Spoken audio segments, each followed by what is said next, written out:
What's up, guys? This is Coach Grant with First Down Training, and today we're going to be breaking down some of the best wide receiver press releases you guys can use, when to use them, and then the technique behind each move. So I hope this video helps you guys out. Hope it can teach you a few new things, but also, fellas, if you're a wide receiver and you guys would like to train with myself and my staff of coaches this year, we are going to be traveling out to 14 different states across the country for 2-day-long QB and wide receiver training camp. So check out that very first link in the description below. If you guys are local to Orlando, Florida, Phoenix, Arizona, Charlotte, Dallas, the DMV, St. Louis, Honolulu, Boston, Cleveland, Austin, Seattle, Newark, Denver, and Los Angeles, California. 2 days of training, 8 hours total. Check out that very first link in the description below if you want some more information, guys. We'd love to have you out there. Let's get started with this video. So first release I want to talk about here is a hesitation hop release with the jab inside. So this is a release here from Tyreek Hill. Let's play this thing full speed and then we'll break it down. So he hesitates, gives a jab inside, threatening that DB's leverage, and then is able to get some separation on this fade. Now, obviously, Tyreek Hill has got a ton of speed, but I feel like not enough people give him credit for the routes that he's able to run because he actually does run good routes. And this hesitation hop release is a great move that any wide receiver who's maybe on the faster side of things can do to get an extra step on this DB. And as you know, if you're that DB or that wide receiver who's got burners, who's fast, all you need is a step to be able to create separation. So this release is a great way to do that. So how would you do a hesitation hop release? Personally, I like this release when you have a DB who's inside leverage and maybe you got about a yard of space, or he could be pressed up right on the line. One of the two, but he's got to be inside leverage. So what you were going to do is you were going to take a hesitation hop with your front foot. You get into your stance, you hesitate with your front foot. All you're doing is picking up the front foot. You're keeping your back foot grounded in the grass. So you're literally in your stance, pick up the front foot and hesitate, and then you're going to push off of this back leg and jab to the inside. So when you jab to the inside, that's the threatening part of attacking his leverage. Because the whole reason we use this type release, that's the mechanics of it, right? You hesitate, push off of your back foot, and throw inside. You hop, then throw. Hop, then throw. Now, the reason why we do this is because the DB's inside shade, right? So if this DB's lined up inside shade, what is he trying to prevent? Obviously, trying to prevent the inside route. I think any of you that follow these videos, that keep up with these videos, should know that, right? So this release is a way to threaten him with where he doesn't want me to go, doesn't want me to run a slant, doesn't want me to run a drag. So let's threaten him there because that's the only way that I'm going to get him to hesitate or get him to move. A lot of wide receivers will just take off and go run to the outside versus this coverage. You have to keep him honest. You have to hold him to his leverage, and this hesitation hop release is a great way to do that. So again, hesitates with the front foot, pushes off the back foot and jabs to the inside. Make sure when we do this jab, fellas, you're not just stepping and just giving a little lean with your upper half. You are trying to throw your hip with the cut. You hesitate, your hip is attached to your foot. It's a quick movement, but the main goal is to threaten his leverage inside and get him to think you were trying to cross his face. So first release, hesitation hop release, great release to use versus inside shade press, especially when you are a faster guy, because that can kind of also change up the tempo on that wide receiver, or on that DB. Excuse me. So now this next release here we're looking at is from Christian Kirk. Now I call this a hesitation walk release. Now a lot of people do this walk release incorrectly.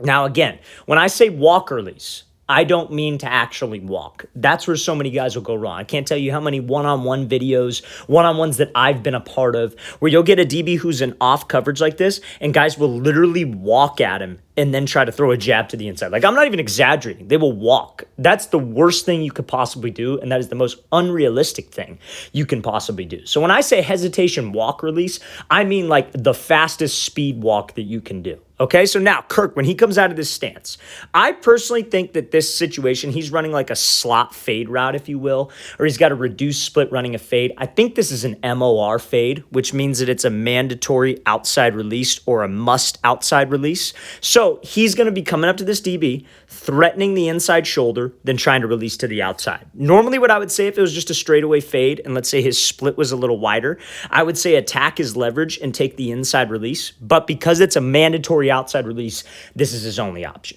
So the reason why he goes with this walk release, you see how he steps with the back foot. So his inside foot is up. We're going to go over the mechanics of the release first, and then we'll obviously break down why to use it.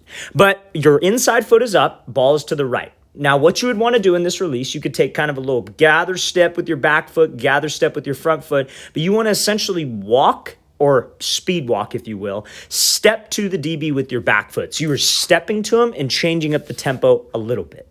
But the reason why you were stepping to him is to close the distance. We were trying to get into his toes and trying to make him uncomfortable. So now when I go at him, when I walk at him and I close the space, that's when I could throw that crossover to the inside. And you see how Kirk, when he throws this crossover, he's stepping outside of his frame. His hips and his shoulders are both facing to the inside. When you were trying to get a DB to bite, trying to get a DB to flip his hips, this is how you have to sell it. You have to step there outside of his frame, and those hips and shoulders have to sell.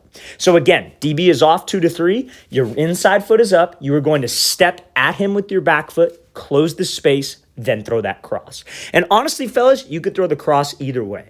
Like, let's say Kirk right here was trying to run like a slant. He could do this walk release and then throw a cut with his outside foot to hold the DB's leverage outside and run a slant. So this walk release, this hesitation walk release, is used mainly to close the distance with the DB when he's got about maybe 2 to 5 yards of space between us. Maybe not 5, maybe like 2 to 3 yards of space. So now, why do we want to use this?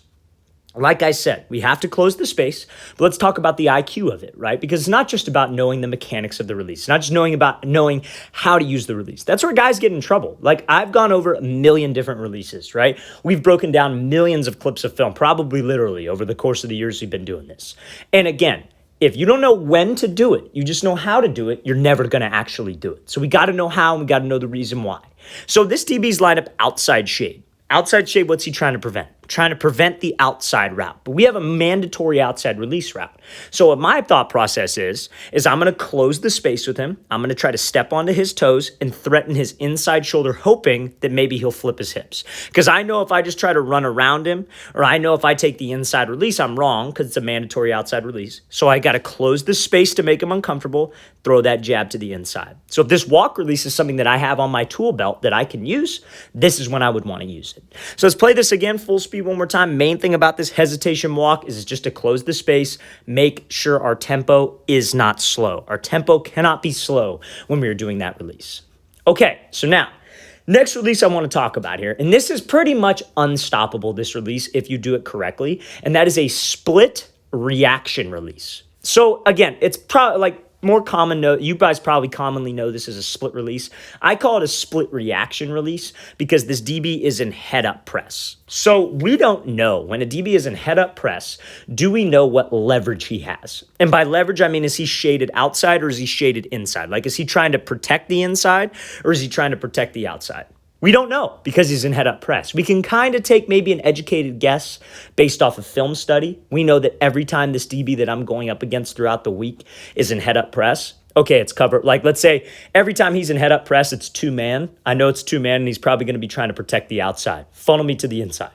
Every time he's head-up press, they go cover 1. That's just how he plays head-up press. Okay, he's probably trying to take away the inside.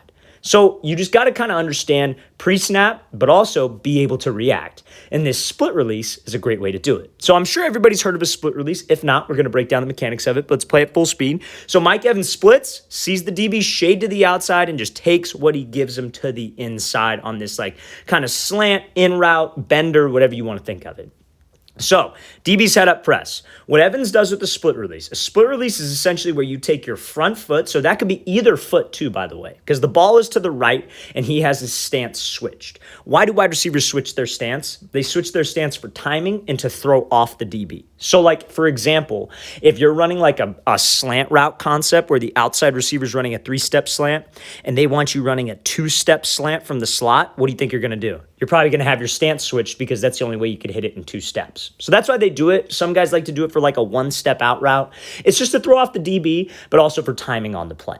So it could be either way, but your front foot needs to go out and your back foot needs to come up even with your front foot. So you get to a position of balance. You see how you could pretty much draw a line from toe to toe with Mike Evans. He's in a good pad level position. He's got a knee bend and he's got a strong base. That is where we ultimately want to get to. If I could split and I could get to that position, if he does decide to get hands on me, I'm not screwed. So many people, when they do this split release, will have their feet super close together, knees locked out, chest up in the air, and you are going to get jammed and put flat on your ass, fellas. You have to get to this balanced position, freeze him, and then leave him. But freeze him and react to him.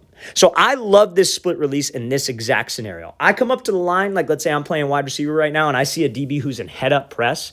I'm probably going to go with this split release because I can go either way. That's why it's important that we come to balance. That's why it's important your front foot goes out, back foot comes up. Because if this DB were to jump way inside, what could Evans do?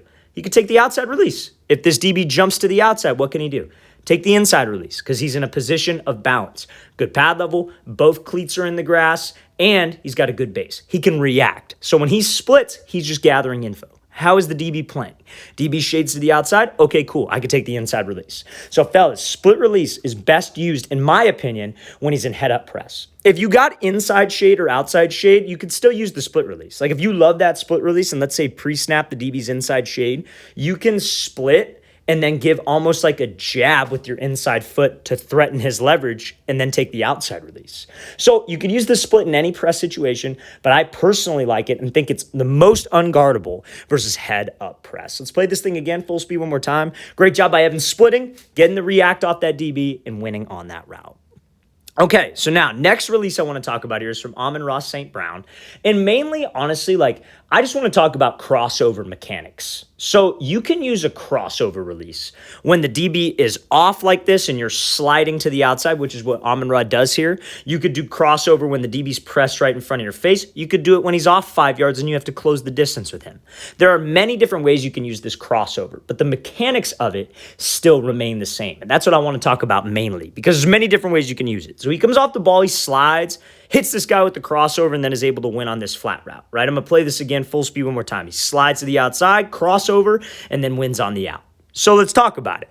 What gets a DB to bite on a crossover move? You got to understand where his eyes are looking. So in any type of press situation, like even that press situation we just looked at with Mike Evans, where are the DB's eyes supposed to be?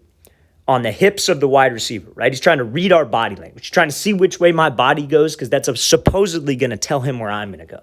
That we got to use that to my advantage as a wide receiver. So if I'm throwing a crossover, and let's say I'm trying to get this DB to bite to the inside, I need to make sure that I'm selling to the inside with my upper half. So you see when St. Brown's throws this crossover, and he goes here, one, that's the first part of the crossover. It's a two-step move. In this case, it's left-right. If you were going the other way, it would be right-left. But when he takes this first cut with his left foot on any crossover, even when you're right in press, this cut's got to be inside your frame.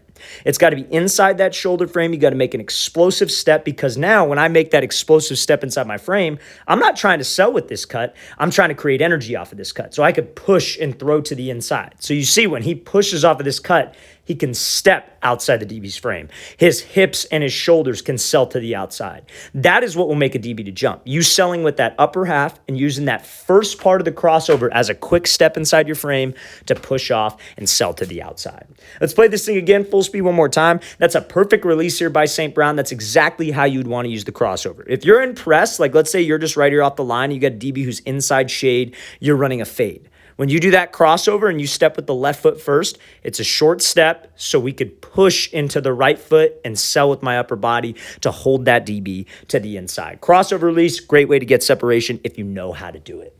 All right, fellas, really want to thank you for watching. Really appreciate it. If you guys have any questions at all, don't hesitate to leave those in the comment section below. Always appreciate the feedback. It's always great to have your guys' opinion, any questions you guys have. It's always awesome to hear from you. And again, fellas, we are coming out to 15 different states across the country. So check out that very first link in the description below. If we are coming to a city near you and you would like to train with myself and my staff of coaches, I'll see you guys next time.